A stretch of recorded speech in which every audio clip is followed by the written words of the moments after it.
السلام عليكم. مباراة من أقوى المباريات بين الوداد الرياضي والصد القطري في الجولة الأولى من كأس الملك سلمان للأندية الأبطال 2023 الذي ستحتضنه السعودية، حيث يتواجد فريق الوداد الرياضي المغربي والصد القطري في المجموعة الثانية، إلى جانب الهلال السعودي والفريق الفائز من التصفيات المؤهلة الرابع.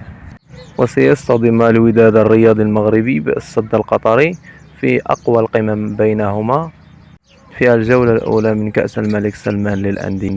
ومن المنتظر أن تجرى هذه المقابلة بين الوداد الرياضي والصد القطري يوم 18 يوليو 2023، على أن يكون التعديل في التوقيت للمقابلة الرسمي إن شاء الله.